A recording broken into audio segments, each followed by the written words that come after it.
Mejor Hablemos.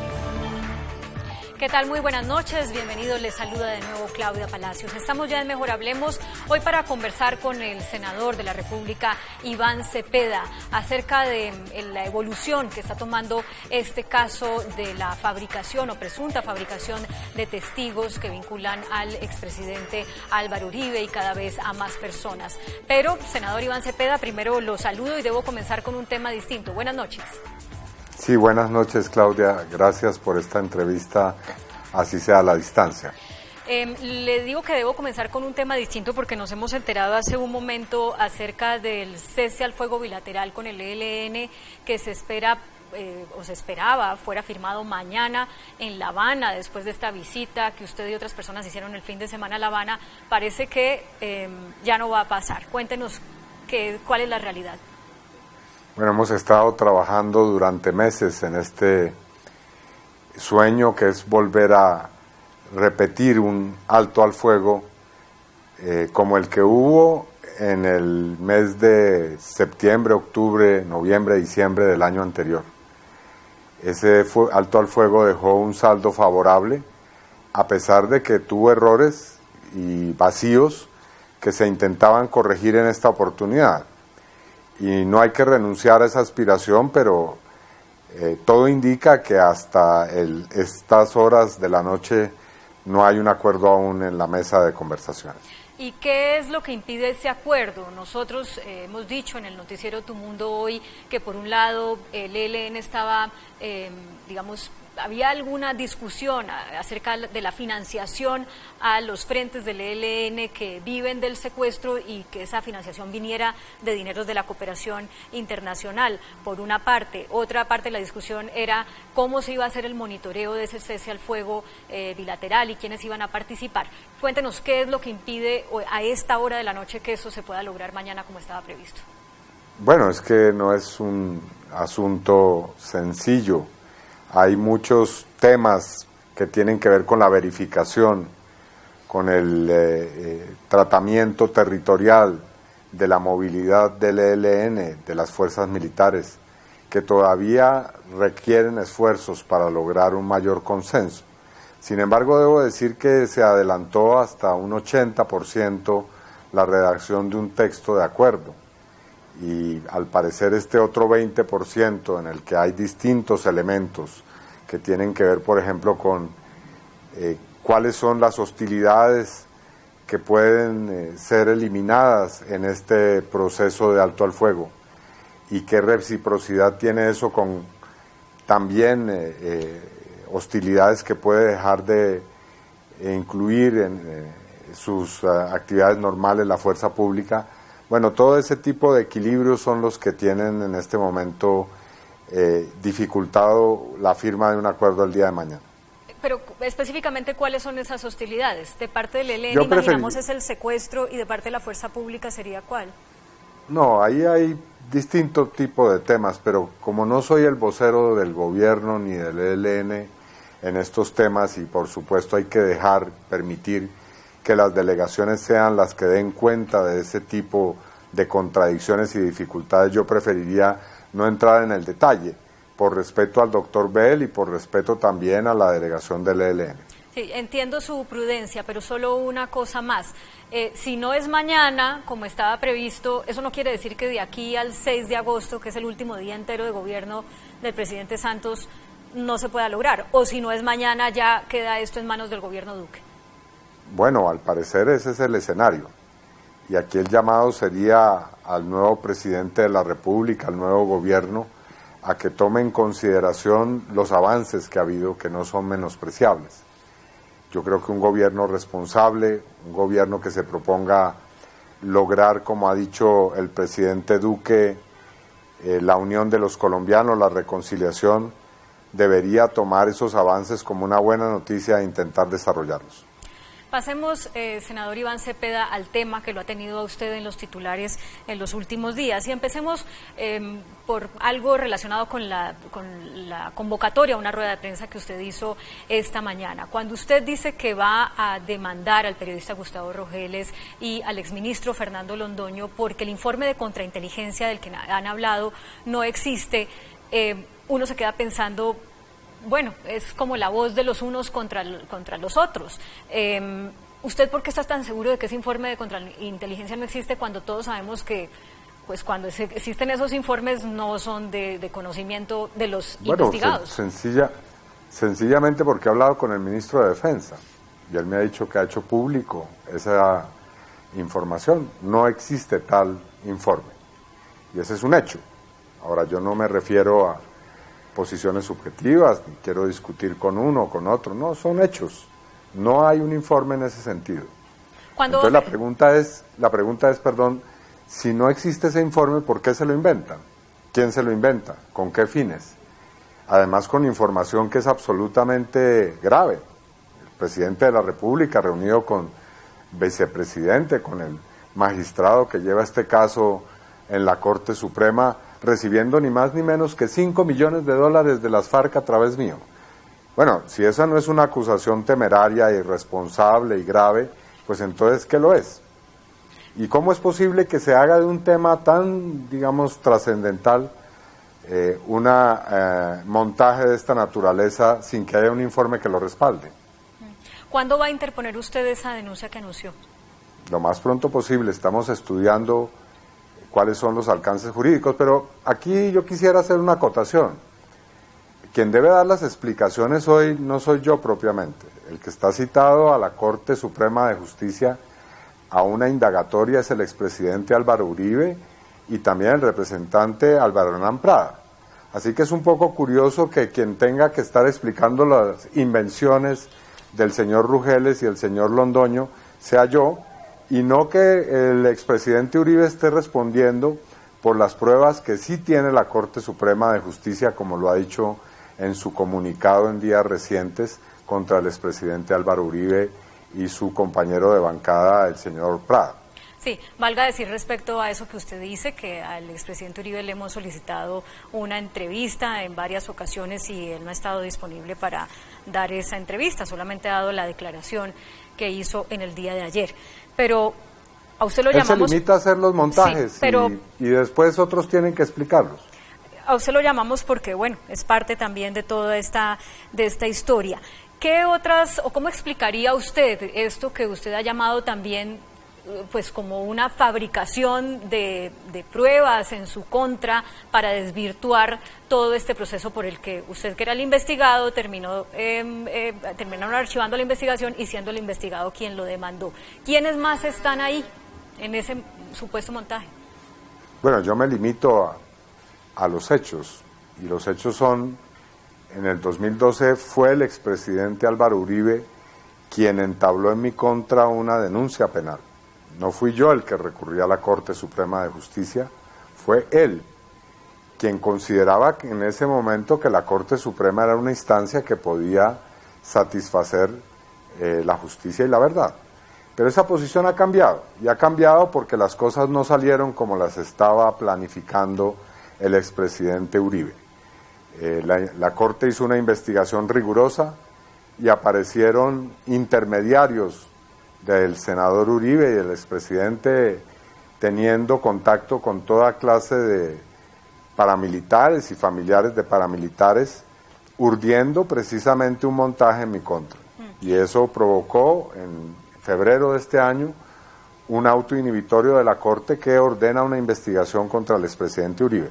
Ahora, como si esto fuera poco, lo que dice la Corte, lo que dicen los magistrados de la Corte, es que a partir de ese auto inhibitorio se urdió una nueva campaña de montajes y de fabricación de testimonios en mi contra, a través de el intento de soborno, al parecer, y de presiones contra uno de los principales testigos en este caso, que es el señor Juan Guillermo Monsalve. Permítame. Abogados del señor expresidente, personas de su colectividad política recurrieron al señor Monsalve para obtener una retractación. Sí, me parece bien hacer el recuento porque es un tema tan complejo que seguramente sí, los televidentes no tienen el detalle tan a la mano. Pero vamos ya al grano de la discusión. Muchas personas han cuestionado que el señor Monsalve haya tenido un reloj en prisión para grabar esas conversaciones con el abogado Cadena y para presentar eso como un elemento probatorio de que el senador Uribe estaba buscando que él cambiara su testimonio. Hasta ahora la Corte no ha dicho Uribe estaba buscando específicamente con esta grabación que Monsalve cambiara su testimonio. Todos se van atando y atando y atando cabos y se llega a esa conclusión. Y esto lleva a algunos a pensar que Monsalve estaba orando casi que pues por cuenta propia, o sea, no porque había sido realmente enviado por Uribe, y que es una persona, que es un delincuente al que no se le puede creer, que ha cambiado varias veces su versión, entonces, pues, ¿qué problema tendría en armar otra vez? Monsalve no ha cambiado su versión, perdóneme. En esto hay que ser rigurosos. Monsalve lleva 6 años sosteniendo la misma versión de los hechos, a pesar de que ha sido objeto de 2 atentados contra su vida, múltiples hostigamientos y presiones. Ahora, a mi modo de ver, aquí en este país hay escándalo porque un señor grabe a otro con un reloj, pero no que el otro señor le esté ofreciendo dineros y cualquier clase de dádivas para que cambie su testimonio. Mi pregunta es por qué el escándalo no es que un abogado de narcotraficantes como el señor Cadena, quien también es abogado del expresidente Uribe, aparezca en una grabación haciendo esa clase de ofrecimientos. Pero bueno, eso lo determinará la Corte Suprema, que es la instancia idónea para esto. Ahora, la Corte no es que esté atando cabos y que esté haciendo una especie de especulación, no, la Corte ha llamado a indagatoria al expresidente Uribe, ha encontrado fundamentos, luego de haber examinado más de 200 horas de grabaciones hechas no por Monsalve, sino por interceptaciones legales a los medios de comunicación de distintas personas, para llamar a Uribe y para llamar a Prada a que rindan una indagatoria en ese tribunal.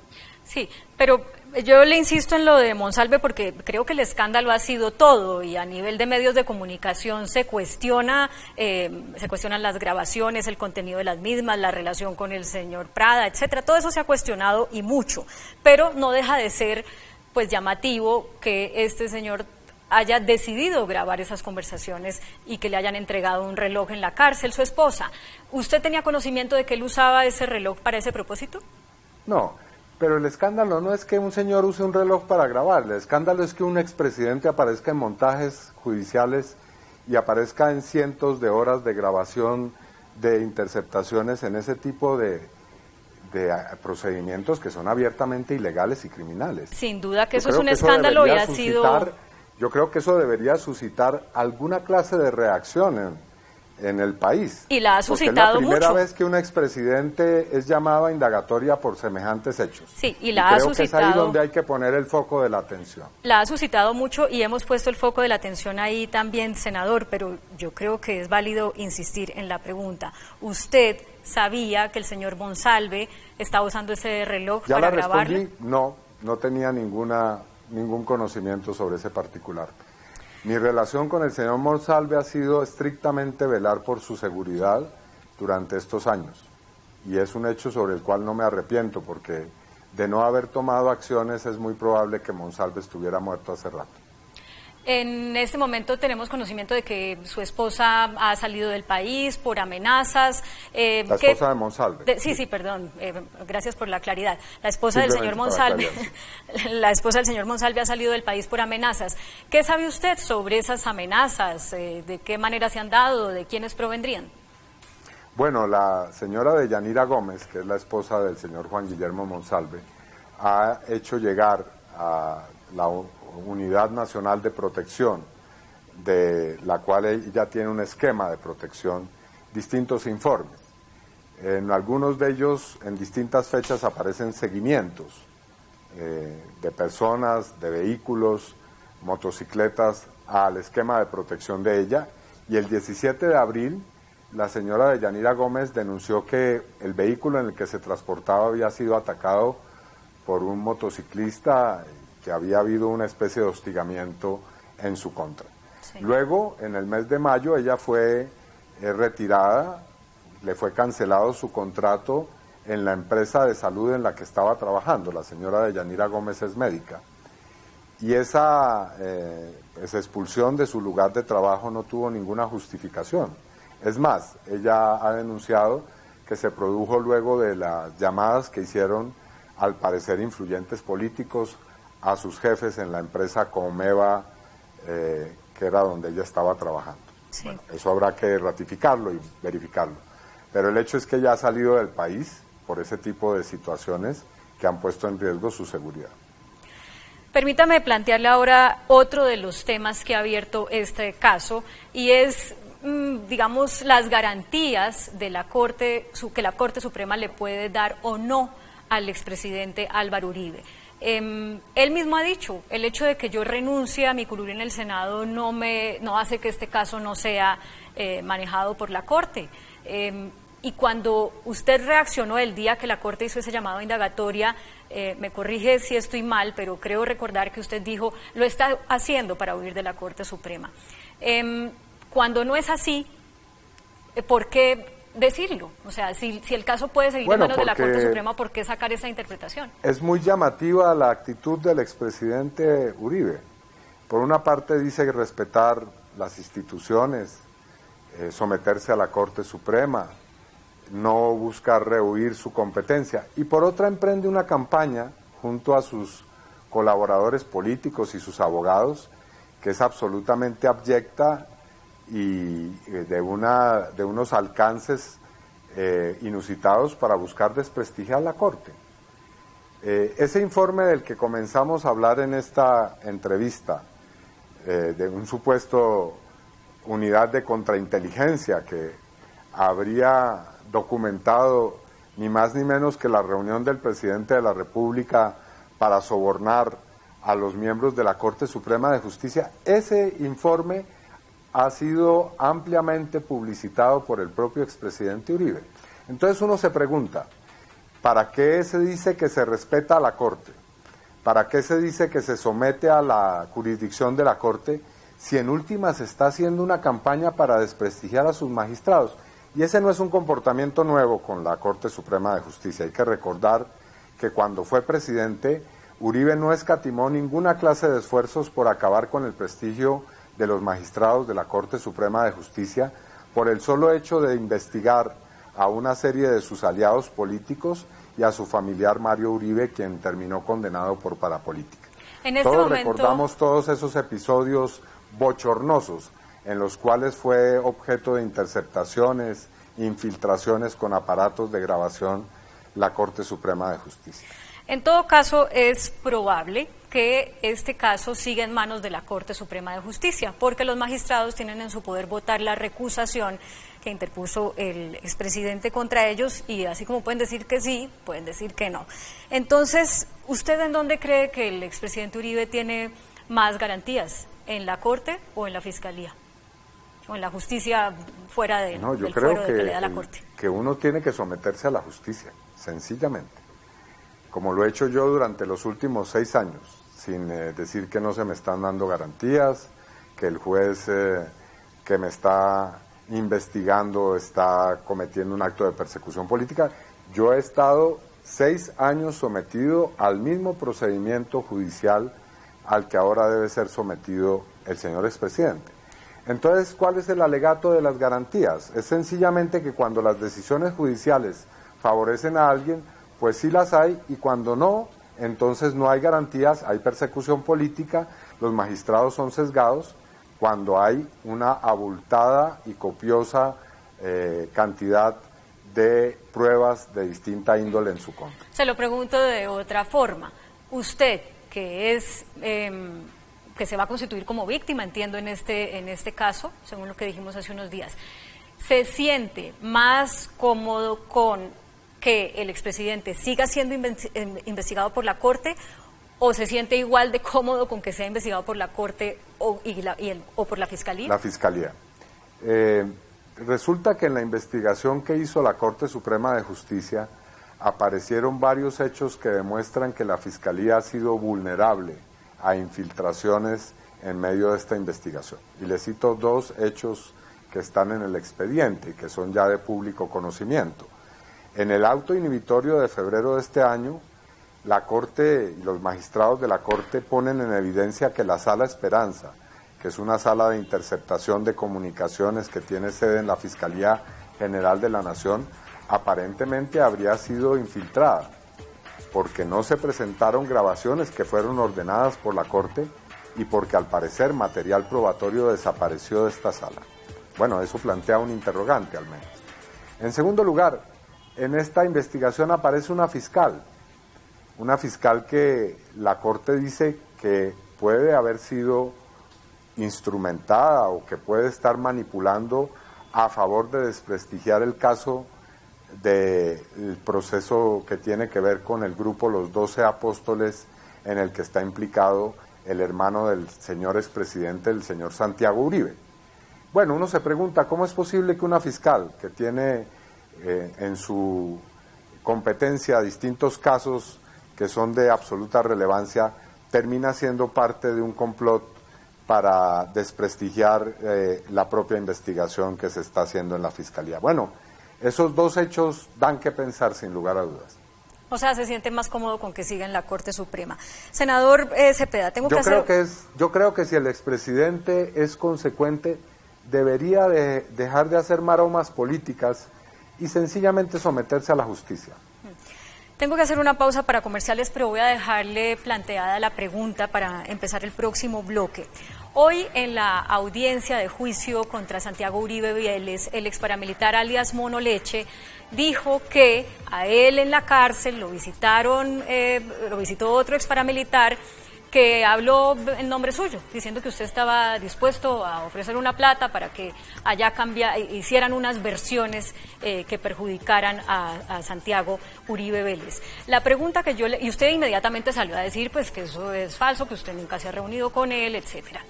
La pregunta que yo quiero que usted responda al regresar de comerciales es si así como en el caso suyo usted puede defenderse diciendo esa persona está mintiendo, o puede ser que haya alguien ido a hablar en su nombre sin que usted lo haya mandado, ¿por qué en el caso de Uribe Vélez no puede estar pasando lo mismo? O sea, no puede ser que haya algunas personas que vayan y hablen en nombre de Uribe sin que Uribe los haya mandado y algunas personas que sencillamente estén mintiendo. Bueno, no, aquí hay una diferencia de fondo. Yo sostengo mi inocencia, yo soy un hombre recto, pero al mismo tiempo estoy totalmente dispuesto a que la justicia me investigue. Yo he estado en los últimos 6 años de manera serena, persistente, con un buen equipo de abogados he realizado mi defensa y la Corte me ha exonerado, ha decidido inhibirse de cualquier investigación en mi contra sobre esta materia. Ahora, ¿qué pasa en el caso del expresidente Álvaro Uribe? Que se producen las decisiones judiciales, que se investiga, se acumula pruebas y no las acepta. Y no es que no las acepte en el plano judicial, sino que se dedica en el plano público a socavar la legitimidad, la credibilidad de los magistrados de la Corte. Y asume prácticamente una especie de cruzada personal con el magistrado Barceló, que es el magistrado instructor, como en un acto que es francamente un desacato de las decisiones judiciales. Sí, pero vuelvo a la pregunta. Usted está diciendo hoy, el señor Mono Leche está mintiendo. Yo no me reuní allá con la gente que le está diciendo. Sí, pero si el día de mañana me cita la Corte a responder por ese hecho, tenga la seguridad que sin decir que los magistrados están complotados o que hay una persecución política en mi contra, compareceré con mis abogados a asumir todas las consecuencias de la investigación judicial. Lo digo de una vez con toda claridad. En esto, ya para terminar, senador Cepeda, hay una coincidencia que llama mucho la atención. El senador Uribe dijo ayer en su rueda de prensa que van a llegar hasta las instancias internacionales, la Comisión y la Corte Interamericana de Derechos Humanos. Y usted también. Entonces, sí. Pues es muy curioso porque finalmente termina el caso en manos de magistrados que se basan en las pruebas que consigan acá y pues, ¿qué garantías les da esa comisión o esa corte? No, lo que yo he dicho es que la Comisión Interamericana debería poder observar este proceso y sobre todo la seguridad y la garantía de la independencia de los jueces. Lo digo porque el expresidente Uribe tal vez no tenga memoria, pero fue la Comisión Interamericana la que llevó a cabo una observación rigurosa con relación a la persecución que hizo su gobierno en contra de los magistrados. Magistrados como por ejemplo el doctor Iván Velásquez, que lastimosamente para nuestro país tuvo que salir a seguir realizando su actividad jurisprudencial en otros lares. Y creo que esa es una pérdida muy grave para Colombia. Bueno, fue bajo el gobierno de Uribe que se desató una campaña de desprestigio y de persecución infame contra el magistrado auxiliar Iván Velásquez, que fue el magistrado estrella en el caso de la parapolítica.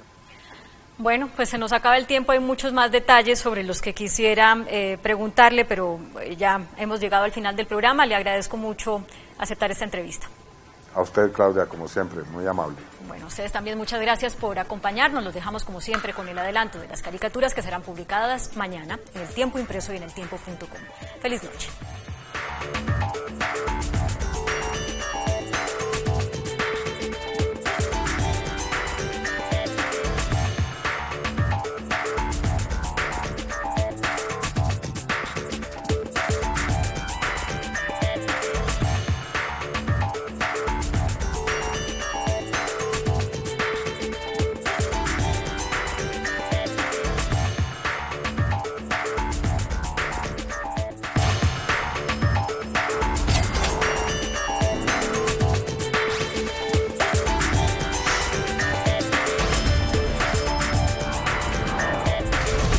Mejor hablemos.